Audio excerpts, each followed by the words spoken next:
on est arrivé maintenant à quoi? Simchat Torah, révélation de la conscience de la Torah. C'est ça Simchat Torah. Simchat Torah, c'est on, on finit, on recommence la Torah.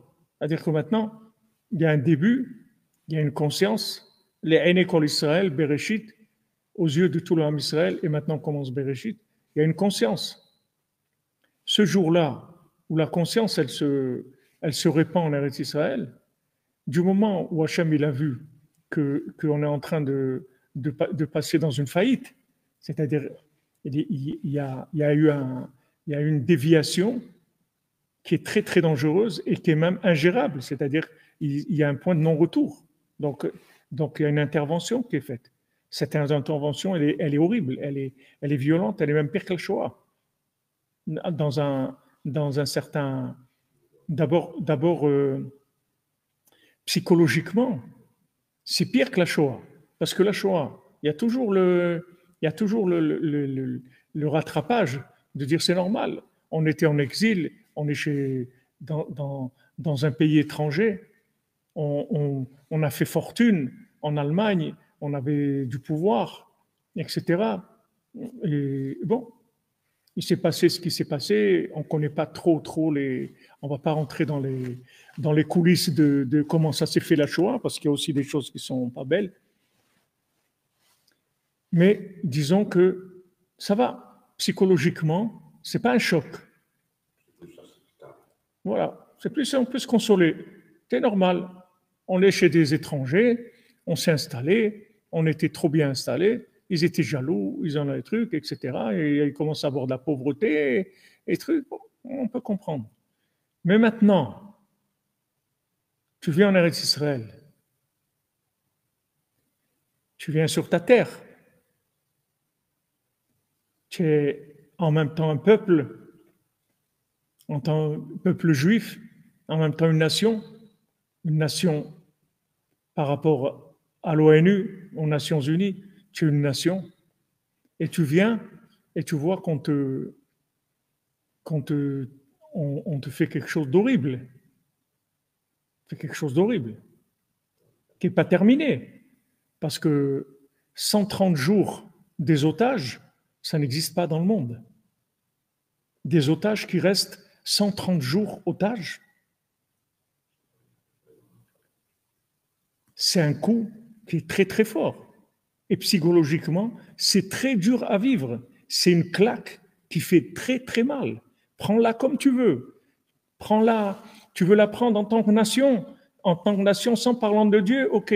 Où est ta sécurité? Où est ton armée? Où sont les gens qui surveillaient la truc? Tu vas dire, où sont les gens qui ont commencé à intervenir une fois que tous les gens ils ont été massacrés?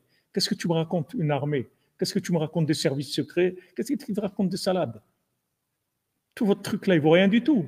Les gens ils sont réveillés, ils disent, mais ça vaut rien, là il y a une arnaque, il y a un truc qui ne va pas. Si tu le prends sur le plan juste nation, armée, sécurité, ça ne va pas.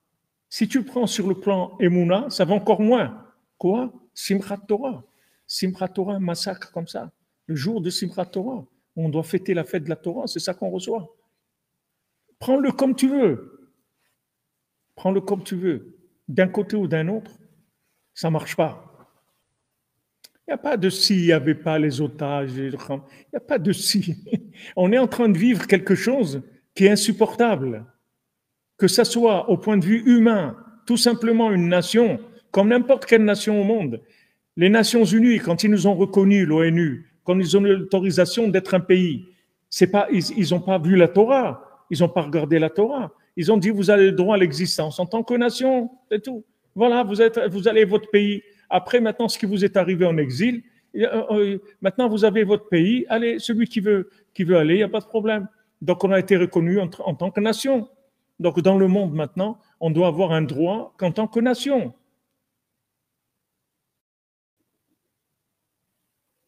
Ça, c'est le côté juste nationaliste. Maintenant, au point de vue religieux, qu'est-ce que tu veux, Hachem? Qu'est-ce que tu veux de nous? En fait, il faut que tu nous expliques qu'est-ce que tu veux de nous. On est là, on paye le prix, on fait tout ce qu'on peut pour essayer d'être bien. fait tout ce qu'on peut. On supporte tout ce qu'il y a à supporter pour pouvoir vivre en Eretz Israël, à tous les niveaux. Tu veux quoi exactement? Qu'est-ce que tu attends de nous? Ces gens-là qui sont morts, qui ont été massacrés, qu'est-ce qu'ils ont? Qu'est-ce qu'ils ont fait? Pourquoi ils ont été massacrés? Qu'est-ce qu'il y a? En Eretz Israël? Une terre, tu nous dis que quand on viendra en Eretz Israël, personne ne peut nous toucher, personne ne peut nous faire du mal. Voilà, tu es arrivé sur la terre où tu vas enfin te reposer, être tranquille. Et tout. Mais c'est quoi? Donc tu prends d'un côté comme d'un autre, psychologiquement, c'est une catastrophe. Et d'un côté comme un autre. Tu peux le prendre comme tu veux. Tu veux le prendre comme non religieux, uniquement nationaliste, c'est une catastrophe. Tu veux le prendre qu'avec la Emouna, c'est aussi une catastrophe. Le jour de Simchat Torah, waouh. Au Hachem, il y a eu beaucoup de miracles. Beaucoup de gens qui ont été sauvés, beaucoup de gens qui ont appelé Hachem, ils ont été sauvés. Beaucoup de gens, ils ont dit Shema Israël, ils ont raconté, voilà, dit Shema Israël, j'ai été sauvé. J'ai dit ça, j'ai pris un engagement que j'allais garder Shabbat, j'ai été sauvé. Ils ont vu il y a eu beaucoup de miracles. Mais est-ce que maintenant ça suffit, tout ce qu'ils ont vu comme miracle pour donner la force de continuer on va où? C'est-à-dire la prochaine étape, c'est quoi? On va devenir mieux après ça. On peut garantir qu'on va devenir mieux. On peut s'engager à devenir mieux. Qu'est-ce qui peut s'engager à devenir mieux? La plupart des décisions qu'on prend, on n'est pas capable de tenir. Qu'est-ce qu'on va s'engager à devenir mieux? Donc on se trouve dans une situation très très difficile. Très très difficile. Béhémet, on est dans une situation extrêmement difficile. Extrêmement difficile. On a vraiment besoin de beaucoup d'amitié, beaucoup d'entraide, beaucoup de se tenir les coudes. Beaucoup. Parce que si on ne fait pas ça, on ne peut pas tenir. Psychologiquement, c'est invivable. Quand vous voyez 130 jours ou 132 jours, je sais pas, des otages, je ne sais pas comment on arrive à vivre avec une chose pareille. Il y a des moments où je me dis, quand je m'assois à manger, je me dis, comment tu peux manger? Comment tu peux manger? Je ne peux pas penser à la surface parce que je pense à quelque chose en train de vivre. Je ne peux pas. Oui, c'est trop. Tu vois que maintenant tu penses à ça, tu essayes de te brancher sur ça, tu vois que ça te met dans un état que tu ne peux pas vivre ça. C'est très difficile. C'est une souffrance qui est insupportable. Insupportable. On vit quelque chose qui n'a jamais eu lieu. Jamais ça a existé 131 jours des otages. Ça n'a jamais existé. On a toujours intervenu. N'importe quel pays, n'importe où. Il y a des otages, on intervient. Là, il n'y a pas. On a fait des échanges, des trucs, des camions humanitaires. Allez, rentre, des camions humanitaires. C'est-à-dire, on est vraiment dans des situations que si on ne rentre pas dans la Emouna, mais c'est invivable. Invivable. C'est-à-dire que maintenant, Hachem, il nous a rentré dans un boostage d'Emouna forcé.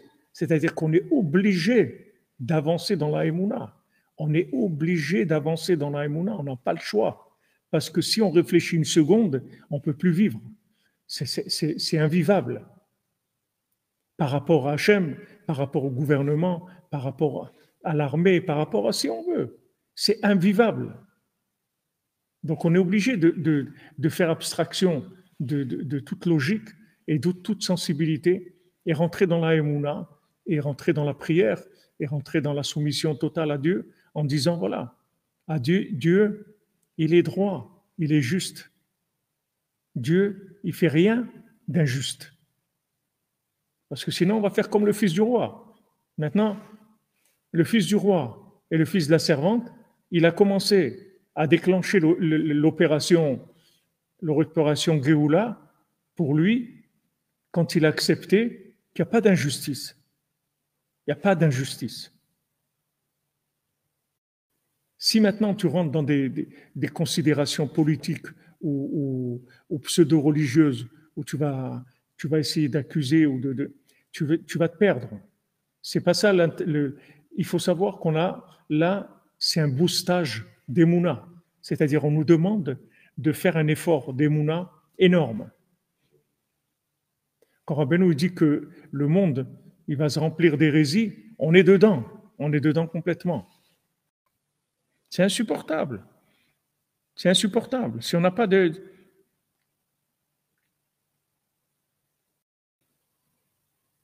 C'est insupportable. Si on réfléchit, c'est insupportable.